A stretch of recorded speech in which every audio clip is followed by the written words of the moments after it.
When it comes to scaling your business and not just growing it, sometimes it takes delegation and talent.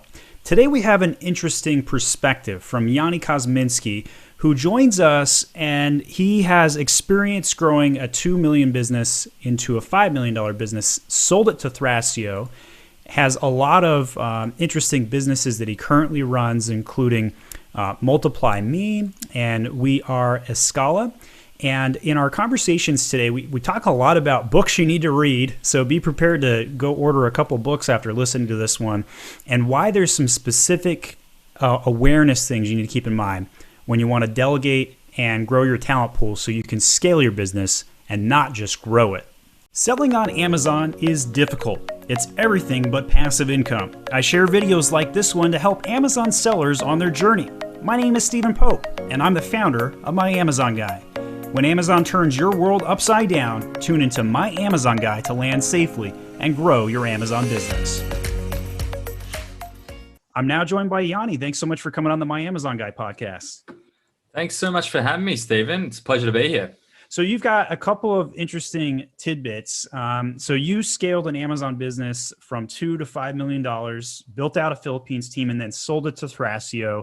You now run a consulting wing and a talent acquisition business. So you got some incredible stuff going on. So welcome to the pod. I'm super excited to talk about delegation and talent with you.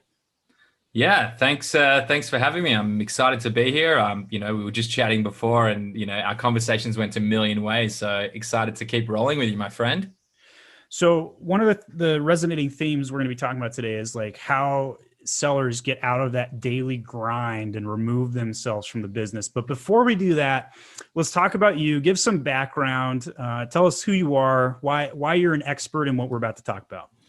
For sure. So how to start off. So I've spent over a decade now in creative advertising and digital marketing. So my background has been delivering digital strategy for the likes of Sony, MasterCard, Medtronic, Mercedes-Benz, some companies you've probably heard of, but from the eyes of working in kind of a small to medium business. I was the 12th employee. We grew to about 35.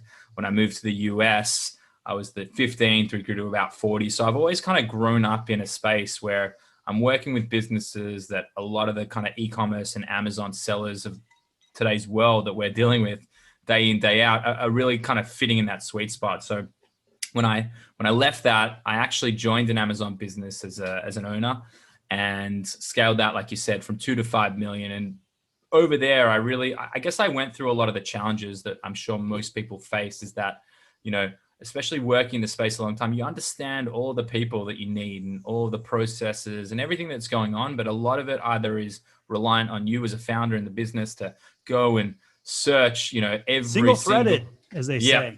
Yeah, exactly. Single-threaded. So you're stuck through that grind, searching for people. I actually brought on a recruitment manager, and that was kind of a big light bulb moment, was that I'm not a recruiter. Although I know who I want to work with, I'm not the best person at finding that talent. So that was kind of a huge thing. And then today, when I walked away from that Amazon business, the idea was really to help emulate that growth, that process, that experience. And I built 2 businesses to support Amazon sellers and agencies in the space to how they can staff businesses and build the processes so that it's for real scale rather than just growth. I think that's a really good point you're making right there. The difference between scale and growth. What is that difference? Yeah, great thing that you asked me. So, it's very, very common today with Amazon sellers and all the money that's happening inside of the land of e-commerce, and just the fact that, if we talk about the business is impacted by COVID, everyone's buying everything online right now. So inherently, it's just going up. So a lot of people will throw money at the problem, and that looks like just putting in either more software, more people, expensive agencies, without really thinking what's the implication. And so you drive growth and you have more revenue, but more revenue doesn't necessarily mean more profits, and therefore it's not effective scale. Scale, on the other hand, is where you do it incrementally at the right cadence, and you can manage your profitability and your gearing ratios around staffing, and you can do a whole lot of intelligent things to scale a business, because at the end of the day, it's work smarter, not harder. So timing is a component to that, and so talk to us a little bit about the two businesses you run. We are a Scala, which is you're building roadmaps out to help people with the timing, to help them with that scale and growth, and then we'll talk about your talent business, Multiply Me. Fantastic names, by the way. Thank you. Jealous. Those are great names. Let's talk a little bit about like how these businesses that you operate have helped you come to some of these conclusions, and like how give me some meat and potatoes on this stuff. Let's dive right in. For sure. So I'll tell you a little bit about the vision of the business in a second, so you can kind of really understand how it all comes together. But I think at its core, and a little fun fact that I don't know if I've ever shared it on a podcast, but the name Multiply Me actually stems from a book that was super influential, not just for me, but for my co-founder too, called Multipliers by Liz Wiseman. And it's how the best leaders make those around them great. You know what? I actually even have it right here. That's awesome. We'll put a copy to this book on the podcast notes.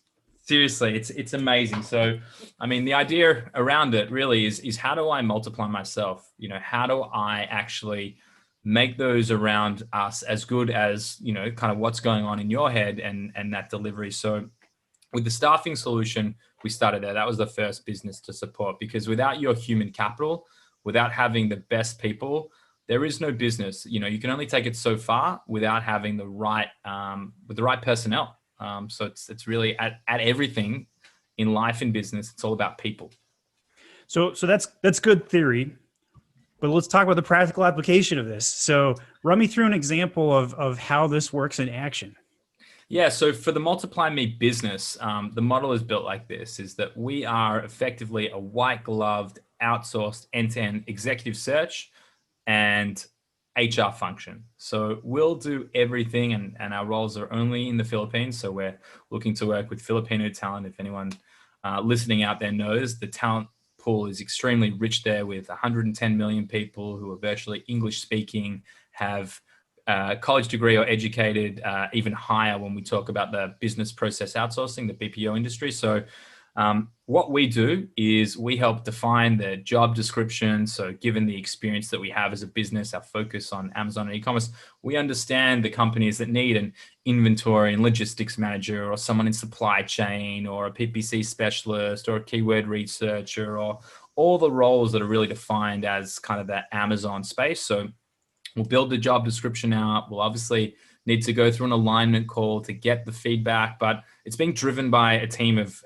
my team of recruitment professionals. So, you and I are not recruiters. And that was something that I identified early, is that although I know all the right people and what I need, I didn't know exactly how to find them. And that whole process of interviewing too can be daunting. So in our process, candidates will go through, we might vet hundreds of candidates to get to a top 3. And in that top 3, they've gone through 5 rounds of interview. And only once we're at a point where we're confident that they're going to be a right fit based on the information we've taken, will we look to set up interviews where one of our recruiters will actually sit on the interview. We'll build out a scorecard. So we're really trying to hold your hand every step of the way through that recruitment process. And it doesn't actually stop there. It goes into, and I think this is one of our big differentiators, is that, we all think how great it is to actually bring on new talent, but then we kind of come up with this whole realization that we now have to manage that talent. And so easier said than done, right? So like as an agency, this is obviously very topical for our organization at My Amazon Guy, right? Like, we were 10 employees 2 years ago, and today we're getting close to 40. And, listened to a lot of Gary Vee during the March to May timeframe of this last year, because man, I don't run an agency. I actually run an HR firm now. Yeah. It's crazy, isn't it? You get to this point where, I always say that if I was to write a book, the working title would be "The Shit No One Told You About When You Didn't Sign the Waiver." Think about what you thought you were signing up for, and think about the people management. And, who, if someone had told me, a year and a half ago that it would look like this, I don't know. You're making the same decisions. It's kind of like too late now, right? And I don't think it's ever too late per se. There's always a way to correct the ship, but now it depends on the size of your ship and how quick you want to go. That's for sure. I mean, if you've made a titanic decision. Good luck Yeah. trying to avoid that particular junction. I just bought the audiobook for multiplayers, so it's on my list here. I wanted to make sure I didn't miss out on that, so I've got that one queued up. All right, so how does, give me like the 60-second version of this book. Like, how do you multiply yourself? So the book is fascinating. It's a case study where they've looked to understand what they would define as like a really great manager and a really shitty one. And Nice. And so they go through it and they interview all these people to get to that answer. And they look at all of the factors that make, and they actually use a stat in the book where the best managers will get 120% out of their employees at the peak. And, I was sitting there, I'm like, and they even write in the book, they're like, you're looking at us saying, how can it be 120%? Nothing's more than 100%, right? And they were saying that given the stretch goals and the way in which you can kind of nurture people, they can go kind of play out of their skin, so to speak. So the book really details from cover to cover what defines a multiplier, what multiplier behavior is, and what diminisher behavior is, and how to avoid it, how to identify it in yourself, and how to also even get around. You might have a boss who is a diminisher. How can you actually negate or negotiate your way around that? So just to give you kind of one nugget of information, it doesn't mean that you're either a multiplier or a diminisher. You may exhibit, parts of both, but the idea is to become as much of a multiplier as possible. I identified really early on, and it's still probably my hardest challenge, is that my biggest diminishing quality is that, I think you're getting a vibe, mate. I love to talk, and that sucks the air out of a room and doesn't let some of your key players in the business elevate and take that next level. So it's how do you identify the areas in which you're weak and make yourself more valuable by, in my case, removing myself from aspects and letting people flourish. So let's start applying some of this great theory we talked about into real world Amazon business runnings. So you can start with any kind of use case example or story you want, but like run me through like how if I'm a CMO at an Amazon seller company and I'm spending my time running the PPC instead of multiplying myself and outsourcing that and using talent accordingly, what's the chain reaction of that? And, why should that be changed? I like what you did there. Firstly, how you would multiply yourself, but I would it's all about redundancy, right? Like multiple layers of redundancy. Is that another? That's how I've been phrasing it internally in my leadership conversations. I don't know if that's a good way, if that resonates or not, but well, just don't say it to the person who's taken up those jobs, right? Yeah.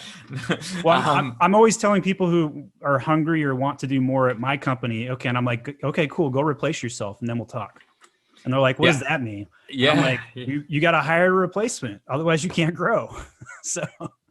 I mean, that's great advice, because what that forces you to do, so to kind of use that construct, the first thing you need to do is actually understand what you're doing. So it's how do you create a repeatable task that is structured in a way that is going to allow you to remove yourself from that deliverable. So, the first thing I would suggest, or the first thing that you do in a situation is put it on paper. A lot of people turn around and they say, I've got a great business. I'm doing great as the CMO. I'm getting to partnerships and sponsorships and PPC, and I'm doing all these collaborations, and I'm on this podcast. And the reality is, how much of that time is actually valuable in what's happening upstairs in your head, and how much of it actually needs to be you delivering it. So I would say that, as a low-hanging fruit, and actually, if you're listening, a game I would say that I like to play with people, or I suggest, is if you look at all the tasks in your day that you're delivering and you actually are critical about them, give them a score from 1 to 5, 5 being something that needs to critically be you and you have to be involved with your insights or whatever that role is in the business, and a 1 where you don't really need to be there. Let's say for the PPC management, they don't need to be pulling the reports from Seller Central and uploading them and putting them into your, SQL database. Like, that's not a role that is reliant on someone's brain, but maybe what they do need to be doing is looking at the trends and making decisions on which keywords we should really go after, because maybe the construct of this new market has only eluded them now because they've seen the data. So I think people can easily chop that up and say, yeah, okay, cool. I shouldn't be spending my time building reports. I get that. What about those weird 3.5 out of 5? Like, how do you make the decisions on those? Yeah, that's a tough question.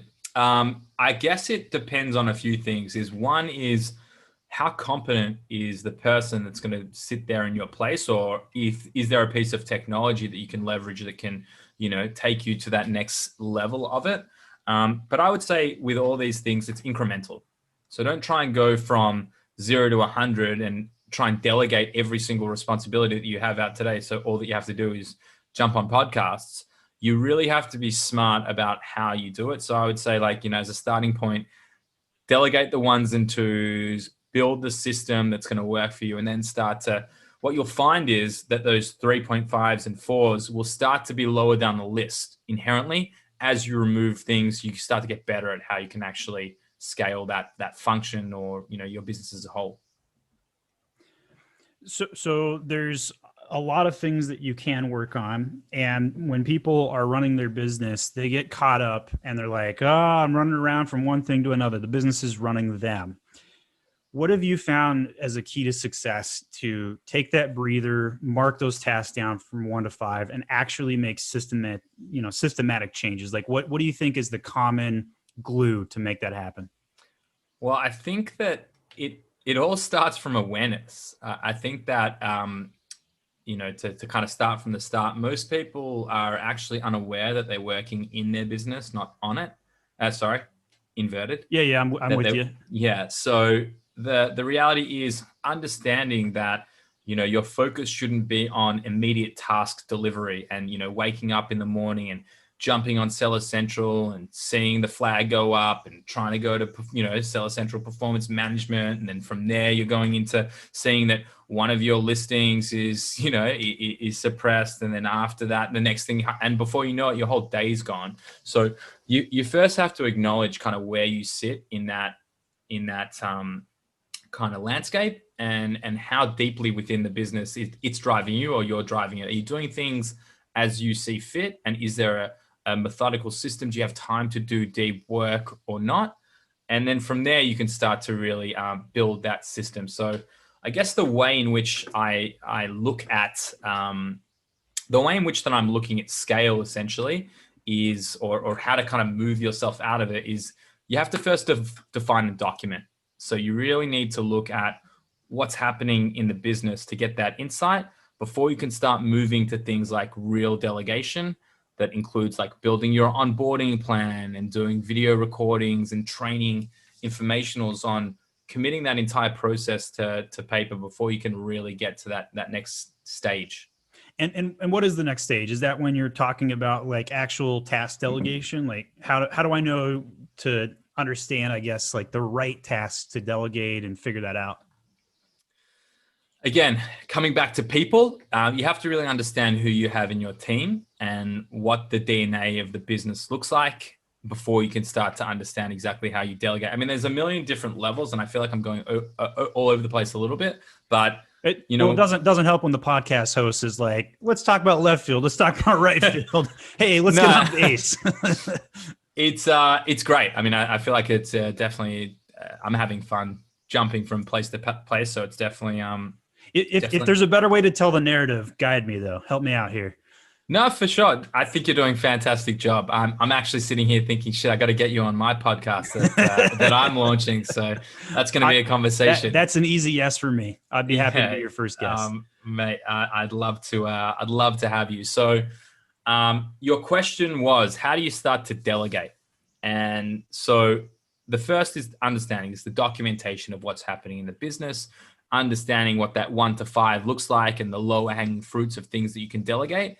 And I think that the smartest thing to do as a, if you're kind of a novice in this space and you don't have, some of the, the tier 4 and 5 and 6 and 10s that I can kind of walk into or walk you through in a second as to kind of what the next level looks like. But it's to really get rid of those low hanging fruits. So things that are related to very repeatable tasks that are very easily broken down into small steps. So those will be the first thing. So I think like the safest thing to do is to outsource or to bring on someone that's going to handle a lot of the more trivial and banal tasks that simply need to be done day in, day out. So if we want to go back to kind of running an Amazon business, things like that are, tracking your BSR, your bestseller ranking, and making sure that, the data that's being pulled every day, that we have a clear understanding of what's happening to kind of, put a flag up and say, hey, something's not right here. They don't need to take, hardcore action into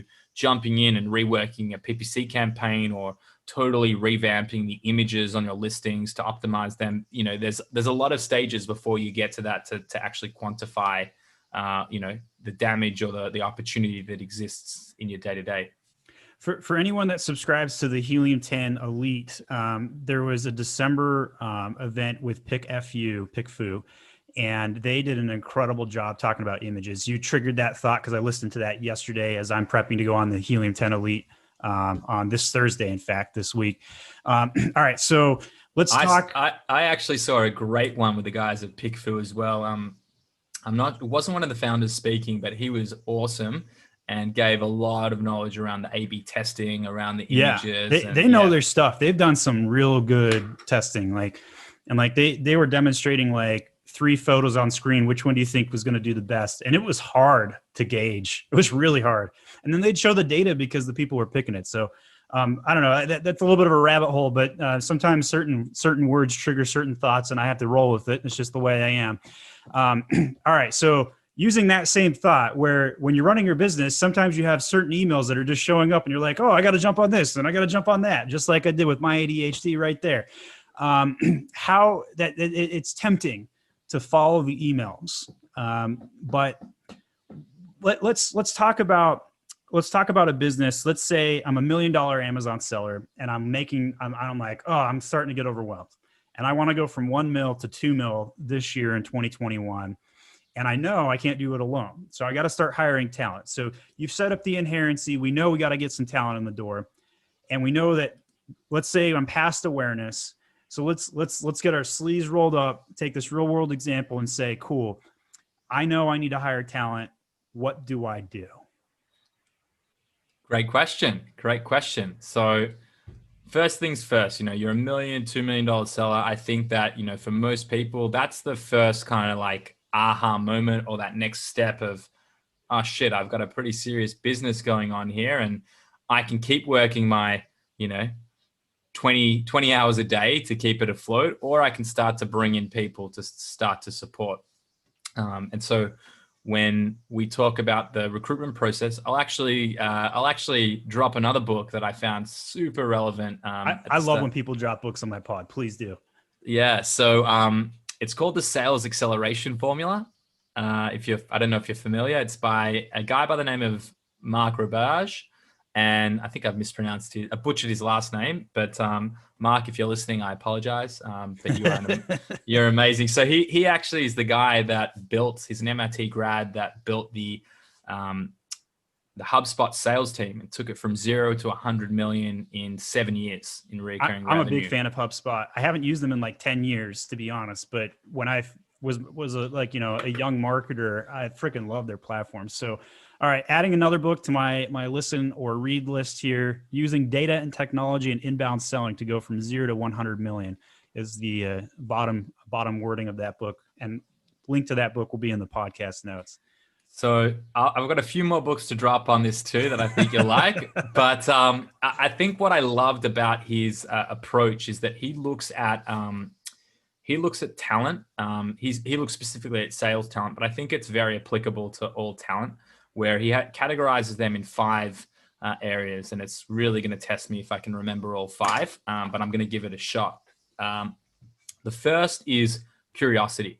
So looking for talent that are genuinely interested and are looking to really understand what's happening is really going to be a key factor. And there's ways in which you can test for it. The way in which they're asking you questions back, how interested they are in the book. The next, and I think for me, probably one of the more important ones, I'd say curiosity is probably my most important, but the next would be coachability. Is how well can someone actually pick up the information that they're learning and then apply it themselves and kind of, recite it back to you and take that next level. Work ethic is another one that he talks about, and that's a little harder to test on a first interview. You know, everyone comes in, they're super eager, they want to go, but the way you can kind of look out for that, in my experience, you know, we have our team do reference checks around every single person that we pre-vet. So, you know, trying to see what historically they've looked like. Intelligence is also key, and that's intelligence he defines as the ability to absorb and communicate and break down information. So, you know, breaking down something complex and, you know, kind of telling it to an idiot, so to speak, is one key way. And shit, I'm doing so well here and I can't remember the fifth. Curiosity, coachability, work ethic, intelligence. And I have been trying to look at the Google images so I could see if there was 5 of these listed out somewhere. Have not located it. So. The fifth one is, I can't remember, but I think those 4, I mean, those are the ones that really resonated with me. And that's, you know, when you're looking for talent, you know, I'm a big believer that attitude is everything. And you can literally, anyone who's intelligent, you can train them to do anything. So I think, like, at a starting point and coming back to it, at the end of the day, the way my philosophy is, like, you know, you can sit here and you can talk about all the businesses that you work with and all that stuff, but that shit doesn't really matter, because at the end of the day, it's people, it's the connection, and it's people doing business with people, not businesses doing business with people. So, you know, if you're going to spend most of your waking hours working, you know, these days remotely with everyone, but working with a team, you know, you may as well make it a good one and invest your time in spending it with great people who, you know, who share those same core values and can drive forward. So But Yoni, I just want passive income on Amazon. Why do I got to talk to people? Come on, man. Yeah, don't we all? It's part of it, isn't it? I mean, you know, we were having that chat beforehand and you were saying, yeah, we were at 10 and now we're at like 40, and it's been this huge kind of change. It becomes so much. I'd say, you know what, not that you're asking me, but one piece of advice I'd give you here, and this is where I'm going to seed my next book, is first of all, I love unsolicited advice, and keep dropping books. These are good. People love this stuff, especially if they're listening in their car and they're like, man, I just need somebody to give me a little bit of guidance or oomph to go learn some more. And books are a great way to do that. So please go ahead. Well, I'll do 2 things. I'll name my next book and I'll tell you why it's relevant for what we're talking about. And I'll also say that I'll send you my reading list at the end of this. I've got like probably 10 of my most impactful books. I'll shoot that over to you. And, you know, anyone who's listening, happy to shoot the email over to and send that forward, or we can post it somewhere, however you want to do it. But the next book, that is how do we create that sort of passive income, I would say there's a book called Traction. Traction's a great book. That one has been referenced on my podcast at least 4 times in the past year, believe it or not. But please impact it anyway. So with Traction, you know, I guess the main philosophy in it that I want to kind of draw upon is that the way Gino Wickman, who wrote the book, breaks it down is you have a visionary, an integrator, and implementers in the business. And so for people who are looking for that passive income and actually have the ability to be that visionary, you really need to find your integrator. You need to find the person that can actually bring it all together, because the reality is that person who's typically in a senior ops management role, that's what they're hungry about. And that's what they're passionate about, is building that roadmap and creating that system. So I'll give a shout out to my founding team member, my co-founder and founding team member, our COO, Joan. You know, I couldn't do anything, couldn't run Multiply Me without her. And Lippy, he heads up Escala, the consulting business. And again, like, it's all well and good for me to come up with aspects of the ideas. I mean, they take it so much further than what I put to paper, but it's those key personnel in your business that actually allow you to, you know, I would call it passive, because I get to do stuff like this, which is where I'm in my happy place. I get to have stimulating conversations and, you know, be networking and trying to think of like, what's the next thing that we can do to help add value to everyone that we're working with today. And also, you know, a side note, you know, for me, it's all about job creation. We started the business a little over about a year and a half ago, and there's now about 120 people that are in a job because we exist, you know, whether it's directly working for us or working with some of our partners. And so like that for me is a big driving factor into not being stuck in working in the business. The more that I can do stuff like this and free myself, the more jobs we can create. And that really is, I think purpose-driven businesses also typically have much greater success because it's about the mission. It's not just about the money. The ability to employ people is really interesting. Like, we create jobs and we create wealth for other people. It's not just about, putting money in the bank sometimes, although that is a necessary component.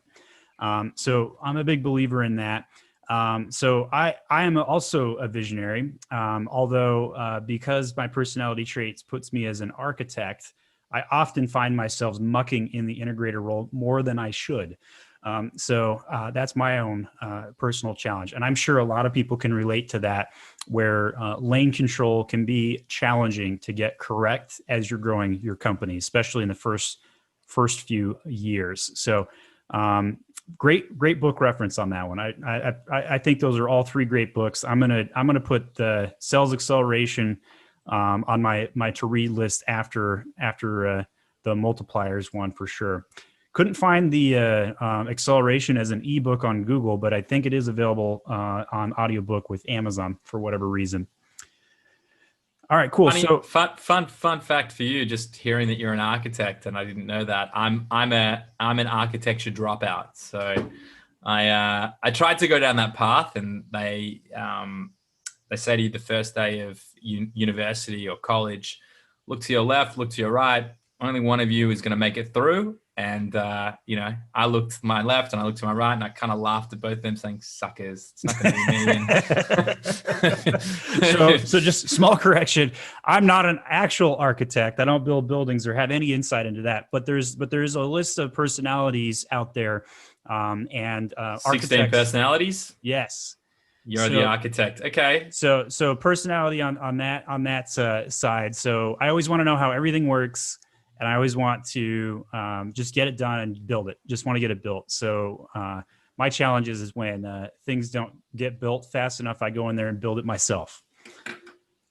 Interesting. And I think there's a lot to be said about the 16 personalities. I'm forgetting. I'm an ENFJA. I've forgotten what my actual one is, but I've forgotten the name of it. Yeah. I'll come to it, but it really does tell you a whole lot of, where you're going to be strong and the areas. And it's sometimes scary actually looking at it. I'm the protagonist. That's what I am.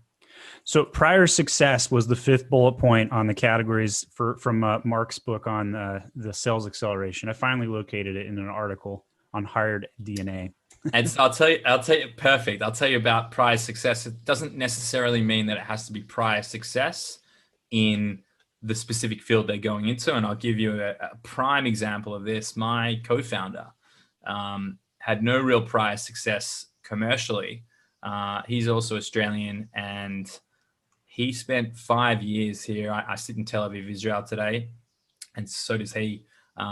He spent 5 years in the military here, commanding a platoon of 100 soldiers in obviously a leadership position in an elite infantry unit. And, for me, it was like, if this guy can lead 100 people in high stress situations, then coming to work on an Amazon business is going to be pretty easy for him. Yeah, and then he gets shot every day from Amazon, shot from the competition trying to run, random keywords into your Canadian listings that affect your US listings, and the list goes on. And he'll be like, "Yeah, put me back on the front line, sir. Put me back in the infantry." He's and because you know why? At least in the infantry, you know where the bullets are coming from. Yeah. Well, maybe not increasingly in this day and age, but yeah. Oh, geez. Yep. That's a whole can of worms. Yeah, war is changing, no doubt. All right. So as we wrap the podcast today, any last words of wisdom that you'd like to shed? Ooh, put me on the spot there. This is like open mic time. Yeah. Any words of wisdom? Well, thinking about the audience that will be listening, and it's everything related to the Amazon game, is that I would say that you've really got to be in it to win it. So I know a lot of people sit there and they really think it through. And, my favorite quote, while we're dropping books and quotes, my favorite book, one of my favorite quotes is, actually by Abraham Lincoln. He said, if I had 6 hours to chop down a tree, I'd spend the first 4 sharpening my axe. So while I would say that you really need to just get your dip your toes in, plan your strategy, really come together and think through what it is you want to achieve. If you want to get into Amazon, then great. Decide that you want to sell a product, get into the game. Don't sit there. I think the hardest part is just getting off the starting line, but go in knowing that there's a plan, whether you're looking to build an Amazon brand for exit to be acquired, or whether you're looking to just create, a passive income, really think through what it is you want to achieve and get going, because, once you're in it, that's when everything starts. Well, I can definitely tell you're in it to win it as you scale your own company, and you have a lot of plans to scale further and all the things that you're doing. If somebody wants to get in touch with you with either of your businesses, whether they want some consulting help to help map out a roadmap on how to scale their own business, or if they want to use some of your outsourced talent, how should they get in touch with you? Yeah, so they're welcome to email me, Yoni@multiplyme.com or Yoni@weareascala. They both work. But you could also just check out our websites, and there's a way to find, the right people in the business at multiplyme.com and at weareascala.com. So yeah, feel free to hit me up. Whatever floats your boat. Find me on Clubhouse. Are you on there? I just signed up, but I really haven't done anything with it. I don't have an iPhone, and I hear that it's kind of needed. So it's probably the biggest barrier to entry for Clubhouse. Yeah. Go figure. I don't know what to say about that one, but all right. Do you have an iPad? Say again? You have an iPad? I've got those Amazon, I don't even know what they're calling them. They're not Kindle books, but they're like, I don't know. They're like iPad lights almost. I think they make you use an Apple product. So yeah, those Apple guys really want control of the world. Don't know what to do. All right. So thank you, Yoni, for coming on the podcast today. Just really great insight. A lot of thinking comments were uttered. We have all of the books that you mentioned in the show notes, as well as the various ways to get in contact with you. Thank you so much for coming on the My Amazon Guy podcast. Thank you so much for having me. It's been an absolute pleasure, my friend. All right. Don't forget to hit that subscribe button. And if you think somebody in your network would find value in today's podcast, share this podcast with them to help them on their journey as they try and grow their Amazon sales. Go to myamazonguy.com and check out our full service management. We're a great agency to hire for your first agency, or maybe you've got an agency that's in place that you've outgrown. Check us out as well. We're a 30-person agency based out of the Atlanta, Georgia area. We share all of our trade secrets openly, so you can, by the time you're done watching or listening to this podcast, there is some level of trust that you might have before you even get on a call with us. And that's because we basically just revealed our full strategy for you on how to grow sales on Amazon, right? So when you start executing with us, we're going to be executing about the things we just talked about. And it's not necessarily a secret sauce. It just takes effort, just takes grinding. So my name is Stephen Pope. I'm the founder of My Amazon Guy. Every single person who goes to myamazonguy.com and contacts us and fills out some information, I read every single one of those personally. And I will respond to them to help give you opportunities or options to help grow your sales on Amazon or solve a problem. So feel free to hit that subscribe button if you're not quite ready to hire us. Keep watching, keep listening. We'll keep adding value wherever we can. We're always on the lookout to tell stories about other Amazon sellers. So if you got a journey you want to talk to us about, we'd be happy to do that. Just send us an email to podcast@myamazonguy.com.